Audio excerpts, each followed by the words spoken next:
nessa fiscalização e nesse prejuízo.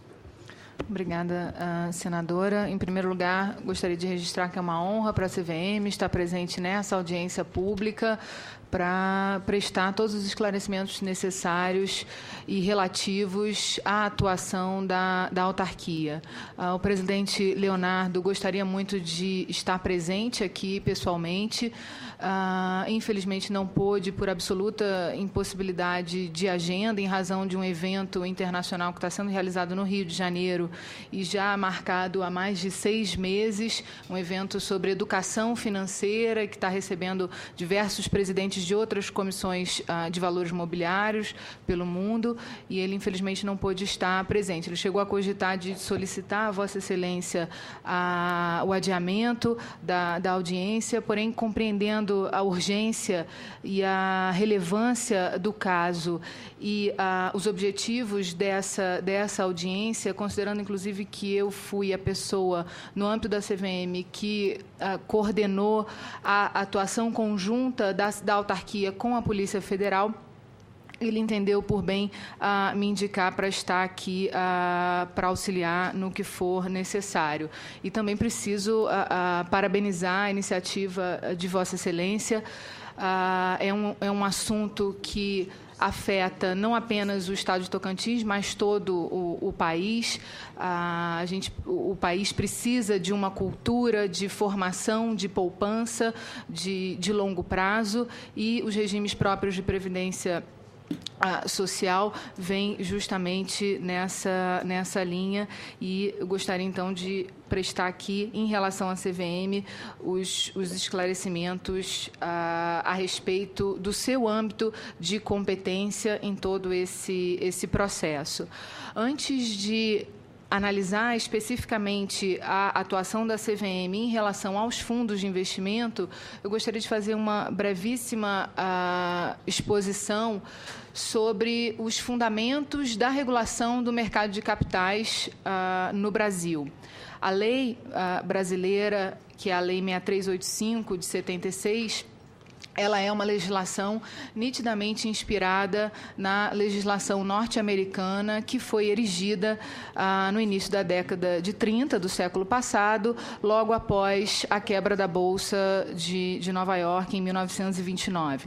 Até então, a intervenção do Estado era feita de uma maneira muito mais meritória. Ao Estado eram atribuídas amplas competências para decidir sobre o mérito do investimento. O Estado avaliava se o investimento que estava sendo ofertado ao público era adequado, se ele estava apresentando uma expectativa de rentabilidade adequada, boa, justa, se aquele investimento era opressivo a alguma classe de investidores, e o Estado tinha essa atribuição. Mesmo com toda essa competência altamente discricionária, todos sabemos aqui que não foi suficiente para evitar tudo o que ocorreu ao final de 1920, da década de 1920, e todas as fraudes que foram, então, perpetradas. A partir daí, começaram a ser discutidas diversas formas e soluções e métodos de regulação do mercado de capitais, e se chegou nos Estados Unidos, em 1933 e 34, à edição das leis, que foi baseada fundamentalmente no princípio da mais ampla e completa prestação de informação. Então, o Estado, ele deixa de tomar a decisão de investimento no lugar do investidor, e ele passa a proteger o investidor por meio da prestação de informação. A forma principal de tutela do público investidor, no que tange à atuação da CVM, é por meio da prestação de informação, um princípio que a gente chama de princípio do full disclosure. Essa é a pedra angular de regulação do mercado de capitais. O Estado não se substitui mais ao investidor, não toma mais as decisões por ele. Claro que, de lá para cá, e a nossa lei de 76 foi nitidamente inspirada nessa legislação americana, mas de lá para cá o sistema de regulação do mercado de capitais vem evoluindo sobremaneira, especialmente depois da crise de 2007 e 2008, da crise financeira mundial de 2007 e 2008, em que se constatou a insuficiência desse modelo puro de full disclosure. E aí a regulação precisa contar com a participação de vários outros atores que vão assegurar a fidedignidade das informações prestadas a público, vão assegurar a veracidade e a suficiência das informações prestadas a público. A gente tem aí os auditores independentes, os intermediários, distribuidores e corretoras de valores imobiliários, que têm o dever de auxiliar, de atuar no interesse do público investidor. A CVM também, em conjunto com essas regras de prestação de informações, de atribuição de deveres e responsabilidades em relação a determinados participantes específicos que atuam no aprimoramento desse princípio de prestação completa de informações, ela tem uma série de outras regras que vão limitar determinadas formas de investimentos a determinados investidores. Alguns veículos de investimento somente podem ser ofertados para investidores considerados qualificados, são restritos, não podem, então, ser ofertados ao público de varejo, e uma regra também bastante recente da autarquia, que está em linha também com as regras mundiais a respeito do tema, acerca da verificação, o dever de verificação da adequação do produto ao perfil do cliente. Então, todas os participantes, entidades do mercado que ofertam produtos de investimento no mercado de valores mobiliários passam, então, essa é a instrução 539 de 2013, passam, então, a ter o dever de, quando fizerem essa oferta, verificar se o produto ofertado é adequado ao perfil de investimento daquele investidor objeto destinatário daquela oferta, é adequado ao grau de conhecimento dele sobre o mercado. A CVM ela tem 5 mandatos legais previstos na Lei 6385 de 76. O primeiro mandato, o mandato de desenvolvimento do mercado, de promover a expansão do mercado de capitais e o fomentar a aplicação no mercado de capitais. Promover um funcionamento eficiente e regular do mercado, assegurar um funcionamento eficiente e observância de práticas comerciais equitativas no âmbito dos mercados de bolsa, de valores e de balcão, assegurar, com base no princípio do full disclosure, a prestação, o acesso do público à informação adequada, o mandato de proteger os investidores contra atos ilegais praticados por administradores de companhias abertas, por administradores de recursos de terceiros, como é o nosso tema aqui. E o mandato, claro, nada disso funcionaria adequadamente se a lei não atribuísse à CVM o dever de fiscalizar o cumprimento das suas regras e o dever de punir os responsáveis pelo descumprimento das regras do mercado que fundamentam o mercado de valores mobiliários. Desde 2007, a CVM atua com base em um modelo de supervisão baseada em risco. Então, a ideia é identificar os principais riscos, as atribuições que podem atrapalhar ou de alguma forma impedir o desenvolvimento adequado prestação do serviço público, desenvolvimento dos mandatos legais da CVM, e procura, em linha com o que Vossa Excelência colocou inicialmente, adotar uma forma de regulação e de atuação mais preventiva do que reativa. A ideia é identificar previamente os principais eventos de risco a que o mercado está sujeito, o grau de probabilidade desses riscos ocorrerem e o potencial de dano, maior potencial de dano, de modo que a CVM possa focar as suas atividades racionalizando a aplicação de recursos materiais e humanos e buscando, então, um aprimoramento das suas atividades. No que tange especificamente à regulação de fundos de investimento, a gente tem também alguns pilares da regulação desse mercado.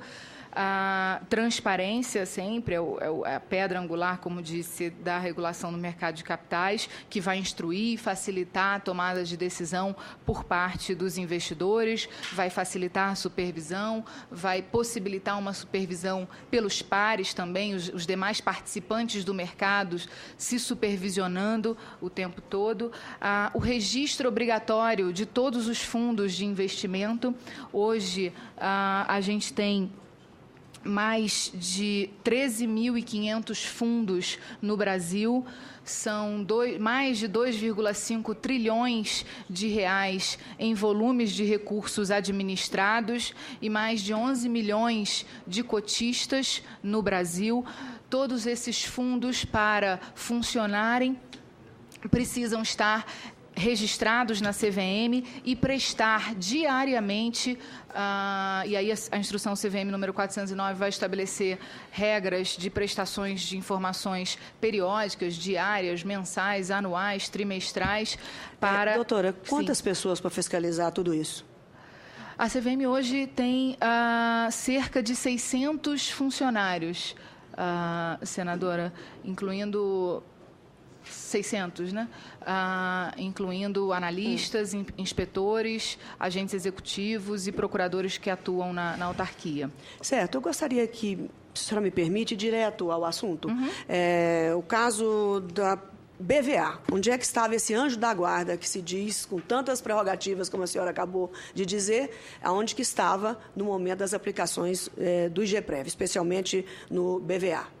Senadora, a regulação da CVM estabelece uma série de regras de prestação de informações, mas é claro que se houver alguém pré-ordenado a cometer uma fraude, a praticar uma ilicitude, me parece que não é inexorável, não será possível o Estado impedir a ocorrência de toda e qualquer fraude. Exatamente para isso, a lei prevê a possibilidade e o dever de a CVM apurar esses descumprimentos e punir os seus responsáveis. Qual é a forma de punição?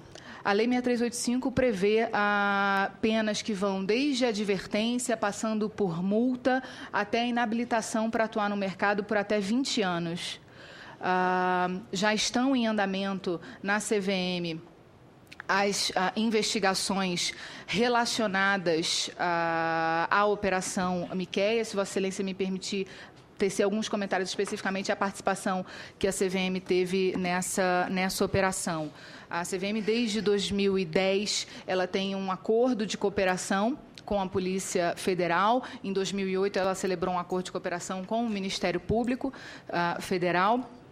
E desde 2010 com a polícia, e ela realiza, enfim, reuniões periódicas de trabalho, trocas de informações. A ideia é sair um pouco daquela troca fria de ofício para lá, ofício para cá, e as pessoas se conhecerem, as pessoas, como a gente costuma dizer, olharem nos olhos umas das outras e saberem exatamente qual o papel de cada uma e o que cada uma pode fazer no que tem a fazer em comum, na parte que tem a fazer em comum.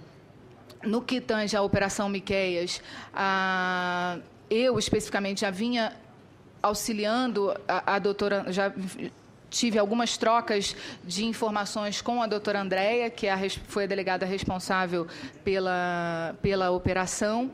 E a operação, se não me falha a memória, foi deflagrada no dia 19 de setembro de 2013, e no dia 13 de setembro, a doutora Andréia me ligou solicitando o auxílio da CVM para que inspetores, inicialmente ela solicitou que 3 inspetores da CVM pudessem realizar os mandados de cumprir os mandados de busca e apreensão junto com a Polícia Federal para auxiliar tecnicamente os agentes e delegados da polícia na coleta de informações, para se saber, conseguir auxiliar os colegas da polícia, saber exatamente que material apreender, o que seria adequado apreender e que seria adequado para fins de prova das irregularidades, das suspeitas de irregularidades até então praticadas.